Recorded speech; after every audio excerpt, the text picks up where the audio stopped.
এমনি বোরহানুদ্দিন বোরহান লিখেছেন, কিভাবে নিজের ধৈর্য বাড়াতে পারবো? ধৈর্য বাড়ানোর জন্য ধৈর্যশীলদের সংস্রব এটা বেশ উপকারী। যাদেরকে দেখবেন যে অনেক সহনশীল, অনেক ধৈর্যশীল, অনেক চিন্তাশীল, সে মানুষগুলোর সাথে যত বেশি আপনার উঠা বসা হবে, যত বেশি আপনার আসা যাওয়া হবে, তত বেশি ইনশাআল্লাহ বিদিনিল্লাহ আপনি তাদের দ্বারা বেনিফিটেড হবেন। সেই সাথে আল্লাহ রাব্বুল আলামিনের কাছে আপনি দোয়া করবেন। যেমন আল্লাহ তাআলা কোরআনে কারিমে দোয়া শিক্ষা দিয়েছেন আমাদেরকে।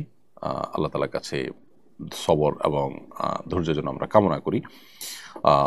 রব্বানা আফরিগ আলাইনা সবরা, হে আল্লাহ আপনি আমাদের প্রতি আমাদেরকে আপনি সবর দান করুন, সবর করার তৌফিক দান করুন। সেই দোয়া আল্লাহ তাআলার কাছে আমরা নিবেদন করব ইনশাআল্লাহ তাআলা। রব্বানা আফরিগ আলাইনা সবরা ওয়া সাব্বিত আকদামানা ওয়ানসুরনা আলাল কওমিল কাফিরিন, হে আল্লাহ আপনি আমাদেরকে সবর দান করুন। এটি কোরআন কারিমে দুই জায়গায় আল্লাহ তাআলা উল্লেখ করেছেন। এক জায়গায় আছে রব্বানা আফরিগ আলাইনা সবরা ওয়া তাওফানা মুসলিমিন, হে আল্লাহ আপনি আমাদেরকে সবর করার তৌফিক দান করুন, বা সবর আমাদের কে দান করুন এবং আমাদেরকে মুসলিম হিসেবে মৃত্যুবরণ করার তৌফিক দান করুন। তাহলে দোয়াও আমরা আল্লাহ তাআলার কাছে করব ইনশাআল্লাহ তাআলা।